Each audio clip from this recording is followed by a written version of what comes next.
લઈને સૌથી મોટા સમાચાર આવી રહ્યા છે। સીએમ ભૂપેન્દ્ર પટેલે મહત્વની બેઠક બોલાવી છે। સાંજે 4 વાગે મુખ્યમંત્રીએ આ બેઠક બોલાવી છે, જેમાં કૃષિ અને નાણાં મંત્રી હાજર રહેશે। સીએમ રાહત પેકેજ સંદર્ભે અંતિમ સમીક્ષા કરશે। કૃષિ, મહેસૂલ અને નાણાં વિભાગ સાથે આ સમીક્ષા કરવામાં આવશે। ટૂંક સમયમાં રાહત પેકેજ જાહેર થવાની સંભાવના છે। હિરેન રાવલ અમારી સાથે લાઈવ જોડાયેલા છે। હિરેન, જાણવા માંગીશું, સીએમ ભૂપેન્દ્ર પટેલ દ્વારા જે રાહત પેકેજ છે તેના સંદર્ભે બેઠક યોજવામાં જઈ રહી છે, શું માહિતી આ મામલે?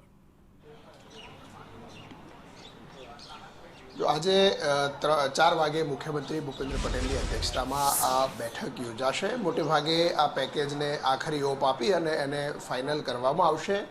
2 દિવસથી અલગ અલગ વિભાગના અધિકારીઓ, ખાસ કૃષિ વિભાગ અને મુખ્ય સચિવ સાથે આ અધિકારીઓની બેઠકો વગેરે થયા પછી કઈ દિશામાં પેકેજ આપવું એ સંપૂર્ણ પ્રક્રિયા પૂરી થઈ ચૂકી છે।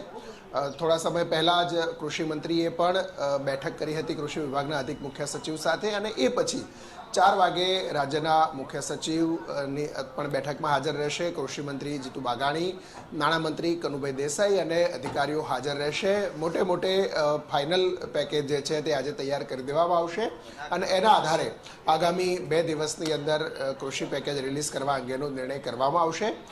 SDRF એટલે કે રાજ્ય સરકાર પાસે સ્ટેટ ડિઝાસ્ટર રિલીફ ફંડનું અત્યારે જે પડેલું છે, એ ઉપરાંત ભારત સરકાર પાસેથી ફંડ છે તે માગવામાં આવશે। ડોઝિયર પણ ભારત સરકારને ઇન્ફોર્મેશન આપવામાં આવી છે। કેન્દ્રીય ગૃહ અને સહકારિતા મંત્રી અમિત શાહનો વિભાગ છે, એટલે એમને મૌખિક પણ આ અંગેની ચર્ચા એમની સાથે કરવામાં આવી છે। લેખિત પ્રક્રિયા પણ શરૂ છે। આ ઉપરાંત રાજ્ય સરકાર સંભવતઃ પોતાના બજેટમાંથી પણ વધારાની રકમ છે એની અંદર આપશે। ખેડૂતોને વધુમાં વધુ 2 હેક્ટરની મર્યાદામાં આ સહાય આપવામાં આવશે।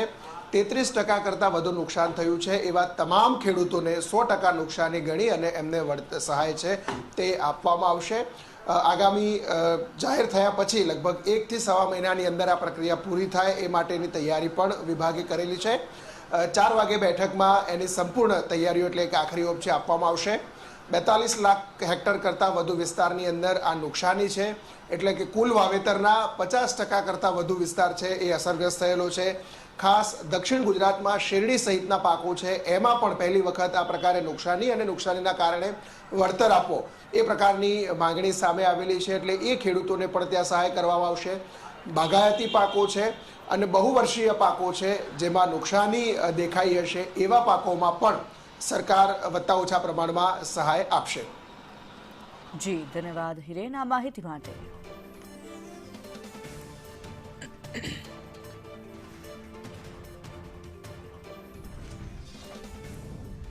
ત્યારે મુખ્યમંત્રી ભૂપેન્દ્ર પટેલની અધ્યક્ષતામાં આજે એક મહત્વપૂર્ણ બેઠક યોજાવા જઈ રહી છે। રાહત પેકેજ સંદર્ભે આ બેઠકમાં સમીક્ષા કરવામાં આવશે, જેમાં કૃષિમંત્રી સાથે જ નાણામંત્રી હાજર રહેશે। આ સાથે જ કૃષિ, મહેસૂલ અને નાણાં વિભાગના અધિકારીઓ જે છે તેમની સાથે સમીક્ષા કરવામાં આવશે।